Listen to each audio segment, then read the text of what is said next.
안녕하세요. 이번 주에 교회에서 배운 웨스트민스터 소요리 문답 복습을 위해 찾아오신 여러분을 환영합니다. 오늘은 제 36문답을 함께 깊이 살펴볼 시간인데요. 우리가 의롭다 하심, 그러니까 칭의, 또 하나님의 자녀 삼으심, 양자됨, 그리고 거룩하게 하심, 즉 성화를 통해서요. 이 땅을 살아가는 동안 뭐랄까 금생에서 누리게 되는 그런 놀라운 은택들에 관한 내용입니다.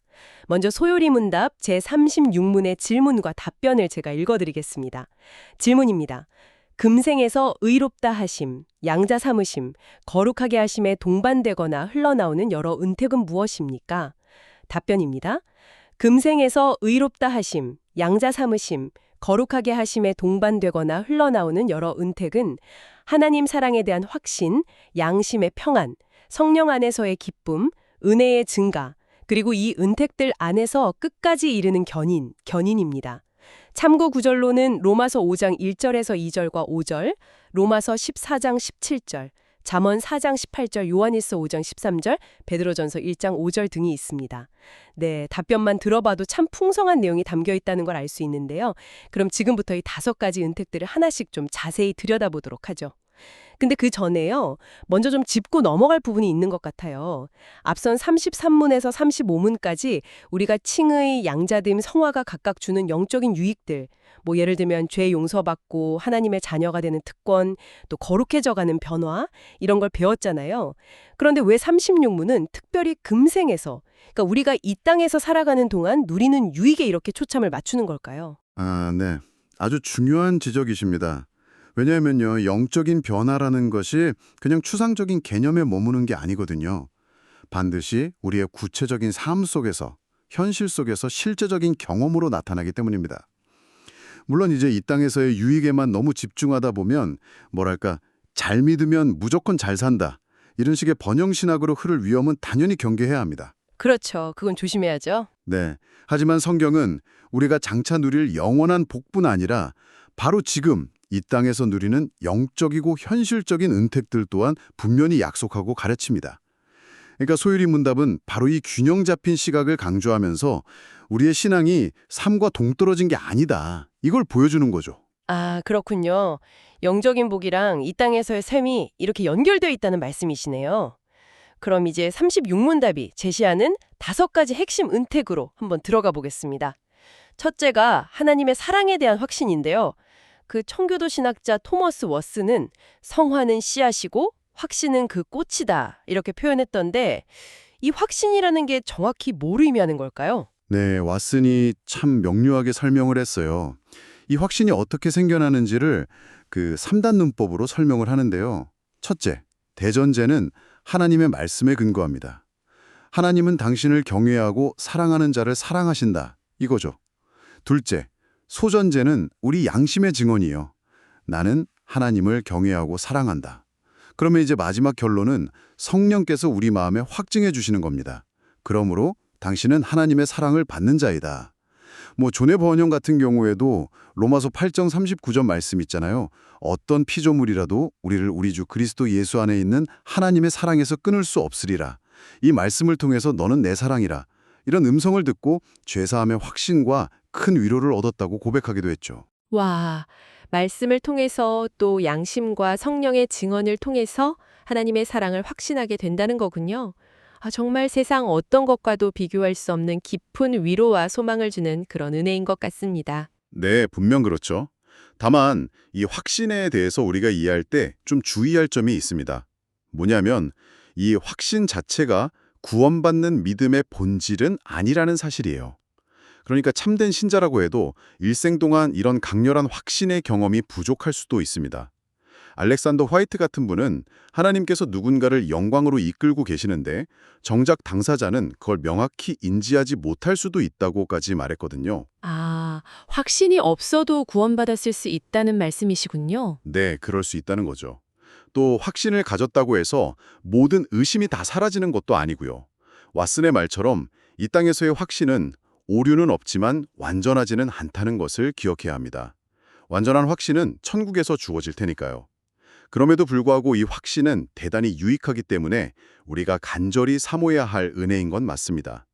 혹시 확신이 좀 약해지거나 흔들릴 때 너무 낙심하지 마시고 하나님의 약속인 성경 말씀을 붙들고 겸손히 구하는 자세가 필요하다고 생각합니다. 네. 하나님의 사랑에 대한 확신, 이게 자연스럽게 두 번째 은택인 양심의 평안으로 이어지는 것 같은데요. 이 평안은 그럼 어떤 성격의 것인가요?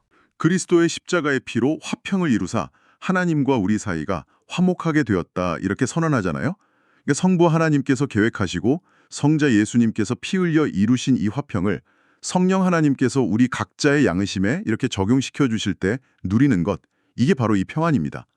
로마서 8장 1절에 결코 정죄함이 없나니 라는 선포처럼 내 죄값이 완전히 치러졌고 이제 지옥이 아니라 하나님 나라가 나를 기다린다는 그 사실에서 비롯되는 깊고 흔들리지 않는 평안인 거죠.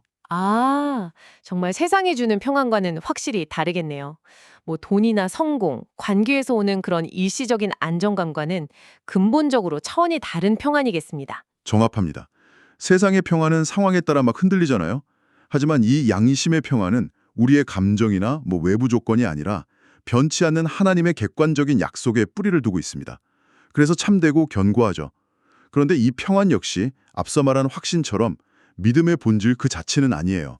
그래서 사탄의 유혹이나 또 우리 자신의 연약함 때문에 때때로 이 평안을 잃어버린 것처럼 느껴질 수도 있습니다. 아, 이것도 잃을 수 있군요.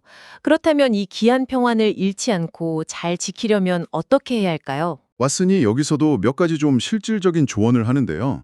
첫째는 평안을 위해서 꾸준히 하나님께 기도해야 한다고 말하고요. 둘째는 이게 좀 역설적으로 들릴 수 있는데 평안을 누릴 때 오히려 더 깨어서 죄와 싸워야 한다고 합니다. 안일함이 평안을 잃게 할 수 있기 때문이죠. 셋째는 평안이 흔들릴 때는 주저 말고 다시 그리스도의 보혈 앞으로 나아가야 하고요.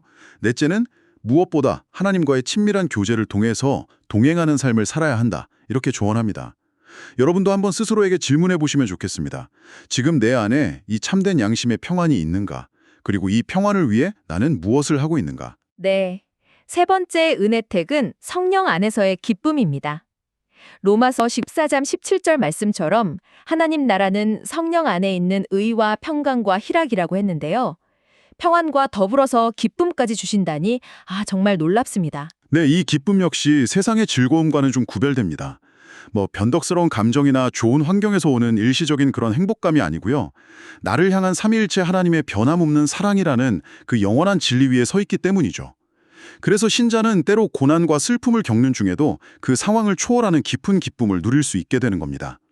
어떻게 보면 죄와 슬픔이 많은 이 땅에서 장차올 하나님 나라의 영광을 미리 맛보게 하는 것, 이게 바로 성령 안에서의 기쁨일 셈이죠. 아, 그렇군요. 그런데 이 기쁨도 혹시 확신이나 평안처럼 우리의 연약함 때문에 때로 못 느낄 수도 있고 또 이것 자체가 믿음의 본질은 아니라고 하셨었죠? 네, 같은 맥락입니다. 하지만 이 기쁨을 풍성히 누리는 것은 우리 신앙 여정에 정말 큰 활력과 동기가 됩니다.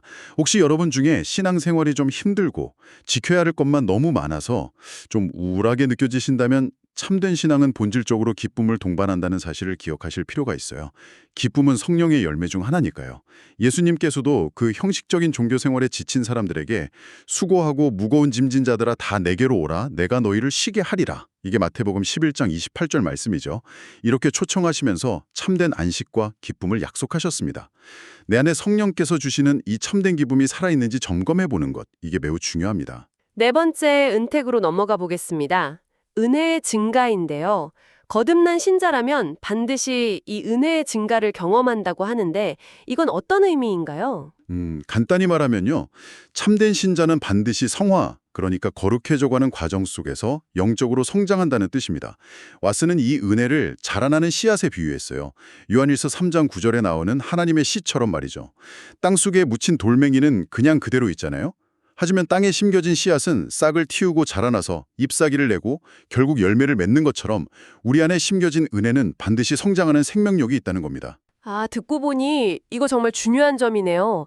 만일 스스로 오랫동안 신앙생활을 해왔다고 생각하는데 삶에서 죄를 미워하고 하나님을 더 사랑하고 닮아가는 모습, 그러니까 은혜가 자라나는 모습이 전혀 보이지 않는다면 이거 자신의 구원 상태를 좀 심각하게 돌아봐야 한다는 말씀으로 들리는데요? 네, 핵심을 정확히 짚으셨습니다.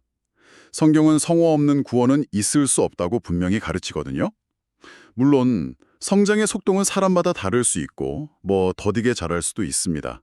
그건 사실이에요.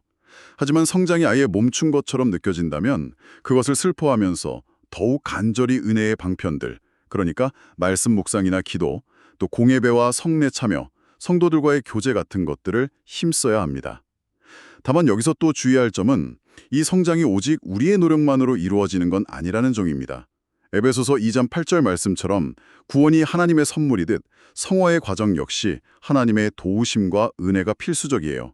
우리는 부지런히 은혜의 수단들을 사용하되 늘 겸손하게 하나님의 능력을 의지하면서 나아가야 하는 거죠. 네, 이제 마지막 5번째 은택입니다. 끝까지 견딤, 즉 견인인데요. 이 견인이라는 단어가 조금 생소하게 들릴 수도 있을 것 같아요. 어떤 의미를 담고 있나요? 견인. 이게 말 그대로 끝까지 굳게 참고 견디어 나아간다, 이런 뜻입니다. 신학자 알렉산더 화이트는 이걸 궁극적으로 구원을 얻을 때까지 변함없이 인내하며 끝까지 견디며 앞으로 나아감, 이렇게 설명하면서요. 이 견인이야말로 금생에서 받는 최고의 유익이라고까지 강조했습니다. 최고의 유익이요? 왜 그렇게까지 말했을까요? 왜냐하면 이 견인이 있어야만 우리가 앞에서 이야기한 4가지 은혜들 있잖아요. 확신, 평안, 기쁨, 성장, 이 모든 것들이 궁극적으로 의미를 가지고 또 지속될 수 있기 때문입니다. 그러니까 한 번 구원받은 참된 신자는 중간에 신앙을 버리고 탈락하는 일 없이 하나님의 능력으로 끝까지 보호받아서 마침내 영원한 구원에 이르게 된다는 그런 교리군요. 네, 바로 그것입니다. 성경에 보면 데마 같은 사람이 나오잖아요. 처음에는 신실해 보였는데 나중에는 세상을 사랑해서 떠나갔다. 디모데후서 4장 10절에요. 청교도 신학자 매튜 미드는 이런 사람들을 유사 그리스도인이라고 불렀어요. 그러니까 처음부터 참된 생명을 가진 신자가 아니었다는 거죠. 참 포도나무이신 예수님께 진정으로 접붙여진 가지는 결코 스스로 떨어져 나갈 수 없다는 겁니다. 요한복음 15장을 보면 잘 나와 있죠. 이것이 바로 우리 구원의 확실성을 보여주는 아주 강력한 증거입니다. 물론 그렇다고 해서 참된 신자가 절대로 넘어지지 않는다는 의미는 아니겠죠. 살다 보면 크게 실패할 때도 있고 마치 모든 은혜를 다 잃어버린 것처럼 느껴질 때도 있을 텐데요. 그럼요. 아주 심각하게 넘어질 수 있습니다. 하지만 왓슨은 그런 상태를 두고 죽어가는 것처럼 보일 수는 있지만 시체는 아니다, 이렇게 표현했어요. 그 안에 여전히 생명이 남아있기 때문이라는 거죠. 따라서 신자는 자신이 크게 넘어졌다고 느낄 때 절망 속에 그냥 주저앉아 있을 게 아니라 즉시 정신을 차리고 회개하면서 다시 말씀과 기도, 또 예배의 자리로 나와서 하나님을 붙들어야 합니다. 하나님께서는 그렇게 겸손히 돌아오는 자에게 반드시 다시 은혜를 베푸시고 일으켜 세워주십니다. 네, 지금까지 칭의, 양자됨, 성화에 동반되는 5가지 은택들, 하나님의 사랑에 대한 확신, 양심의 평안, 성령 안에서의 기쁨, 은혜의 증가, 그리고 끝까지 견딤에 대해서 자세히 살펴보았습니다. 이 모든 내용을 통해서 우리가 특별히 마음에 좀 새겨야 할 핵심 교훈이 있다면 무엇일까요? 크게 2가지로 요약할 수 있을 것 같습니다. 첫째는 정직한 자기 점검의 필요성입니다. 스스로에게 좀 진지하게 물어보셔야 해요. 내 삶에 하나님의 사랑에 대한 확신, 그로 인한 평안과 기쁨이 실제로 나타나고 있는가? 나는 죄를 멀리하고 하나님을 더 닮아가는 영적 성장을 경험하고 있는가? 때로 힘들고 넘어지지만 결국 하나님께서 나를 끝까지 인도하실 것이라는 소망 가운데 인내하고 있는가? 만약 이 5가지 은택들이 내 삶 속에서 거의 혹은 전혀 나타나지 않는다면 이 은택들을 구하기 이전에 더 근본적인 질문, 그러니까 나는 과연 진정으로 거듭난 사람인가? 이걸 스스로에게 던져보아야 합니다. 어쩌면 우리에게 시급한 것은 확신이나 평안을 구하는 기도가 아니라 먼저 회개하고 예수 그리스도를 믿음으로 말미암는 거듭남의 은혜를 구하는 것일 수 있습니다. 정말 실제적이고 중요한 점검 포인트네요. 2번째는 무엇인가요? 둘째는요, 이 모든 은택들이 결코 저절로 주어지는 것이 아니라는 사실을 기억하는 것입니다. 많은 경우에 우리가 신앙생활을 너무 수동적으로 생각하기 쉬워요. 내가 할 일은 별로 없고 하나님께서 모든 것을 알아서 다 해주실 것이다, 이렇게 막연히 기대하는 거죠. 물론 구원은 전적인 하나님의 은혜입니다. 하지만 이 땅에서 성화의 과정을 살아가면서 이 5가지 은택들을 풍성하게 누리는 데 있어서는 하나님께서 우리에게 요구하시는 역할이 있다는 겁니다. 그게 바로 열심이죠. 베드로후서 1장 10절 말씀처럼 우리의 부르심과 택하심을 굳게 하기 위해서 더욱 힘써야 합니다. 말씀, 기도, 성례, 교제와 같은 은혜의 수단들을 부지런히 사용하면서 이 은택들을 적극적으로 추구해야 하는 거죠. 물론 그 과정과 결과는 전적으로 하나님의 주권 아래에 있음을 인정하면서 항상 겸손히 하나님의 도우심을 구해야 합니다. 그리고 마침내 은혜 안에서 성장하고 승리하는 경험을 할 때 고린도전서 15장 57절 말씀처럼 우리 주 예수 그리스도로 말미암아 우리에게 승리를 주시는 하나님께 감사하는 것을 잊지 말아야 하고요. 네, 오늘 우리는 웨스트민스터 소요리 문답 36문을 통해서 의롭다 하심과 양자됨 그리고 거룩하게 하심을 받은 성도들이 이 땅 금생에서 누리는 5가지 놀라운 은택, 하나님의 사랑에 대한 확신, 양심의 평안, 성령 안에서의 기쁨, 은혜의 증가, 그리고 끝까지 견딤에 대해 함께 살펴보았습니다. 네, 이 은택들은 하나님께서 주시는 정말 값없는 선물이지만 동시에 우리가 은혜의 방편들을 통해서 힘써 추구하고 또 가꾸어 나가야 할 삶의 목표이기도 하다는 점을 기억하면 좋겠습니다. 알렉산더 화이트는 신자는 하루를 살더라도 최고의 유익을 얻으려 해야 한다.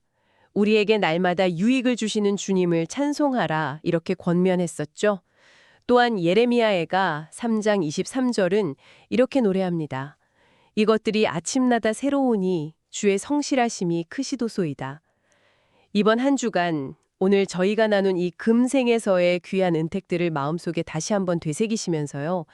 매일 아침 새롭게 부어주시는 하나님의 신실하신 은혜와 사랑을 어떻게 더 깊이 경험하고 또 감사하며 살아갈 수 있을지 묵상해 보시면 어떨까요?